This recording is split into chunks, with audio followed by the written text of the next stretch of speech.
আচ্ছা, যিনি পালিয়ে যাচ্ছিলেন তার কাছ থেকে কোনো তথ্য পেলেন কিনা এবং তারা এখন অবস্থান? সে আমার আমি হেফাজতে নিয়েছি, কারণ সে হলো এখান থেকে আলামত চুরি করে নিয়ে পালিয়ে যাওয়ার চেষ্টা করছিল। সে এই আবাসিক যে খাবার হোটেল লাভলিন এর কর্মচারী সে। আচ্ছা, এখন ভবনটার অবস্থা কি, আপনারা ভিতরে গেছেন কিনা এবং ক্ষয়ক্ষতির কি পরিমাণ হতে পারে এবং পরবর্তী ভবনে কি করবেন? এটা ক্ষয়ক্ষতির বিষয়টা এটা পরে পরিপূর্ণভাবে ভিতরে, যেহেতু এখানে অফিস ছিল, এখানে বিউটি পার্লার ছিল এবং এখানে জিম ছিল, এটা বিভিন্ন প্রতিষ্ঠান ছিল, এটা ক্ষয়ক্ষতি পরে নিরূপণ করা হবে। আপাতত আমরা এখানে যেহেতু তারা ফায়ার সার্ভিস থেকে রিপোর্ট দেওয়া হয়েছে যে কোনো হতাহত হয় নাই, যারা ছিল তারা নিরাপত্তার সঙ্গে সুন্দরভাবে তারা বাহির করতে সক্ষম হয়েছে।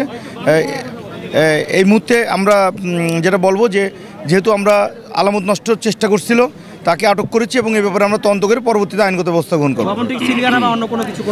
এগুলো আমরা চিন্তাভাবনা করে পরবর্তী জানাবো আপনাদেরকে।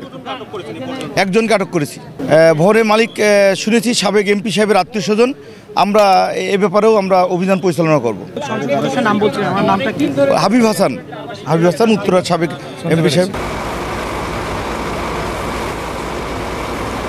উত্তরা 12 নম্বর সেক্টরের লাভলিন রেস্টুরেন্ট, বাংলা রেস্টুরেন্টের যে বিল্ডিং, 6তলা বিল্ডিংয়ে আমরা 10টা 38 মিনিটে সংবাদ পাই আগুনের, এবং আমাদের একে একে 12টি ইউনিট এখানে এসে আগুন নিয়ন্ত্রণ করতে সমর্থ হই। আমরা 1402 ঘটিকায় আমরা এখন পর্যন্ত যেই 7 জনকে উদ্ধার করেছি, তার মধ্যে 6 জন মহিলা এবং তার মধ্যে একজন অন্তঃসত্ত্বা মহিলাও রয়েছেন এবং একজন পুরুষ রয়েছেন। Double million offer, Walton fridge কিনে পেতে পারেন 20 লক্ষ টাকা, রয়েছে কোটি কোটি টাকার নিশ্চিত উপহার।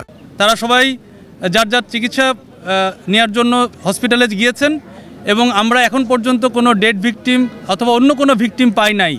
তবে সবাই আল্লাহর রহমতে সবাই ভালো আছেন আশা করি। এবং আমরা যেই আনুমানিক যেই সোর্স, আগুনের যে উৎস, এটা জানতে পেরেছি, এটা সম্ভাব্য উৎস। আমি একটা ভিডিও পেয়েছি, ওখান থেকে যেটা বোঝা যাচ্ছে যে এটা রেস্টুরেন্টের যে সিলিন্ডারের কোনো গ্যাস লিকেজ থাকতে পারে, সেই লিকেজ থেকে এইটা আগুনটা একটু বেশি হয়ে গিয়েছিল, মানে ডেভেলপমেন্ট স্টেজে চলে গিয়েছিল। তবে আমরা আনুমানিক 4 ঘন্টার অক্লান্ত পরিশ্রমে আমরা এটা সমর্থ হই 12টা ইউনিটের মাধ্যমে।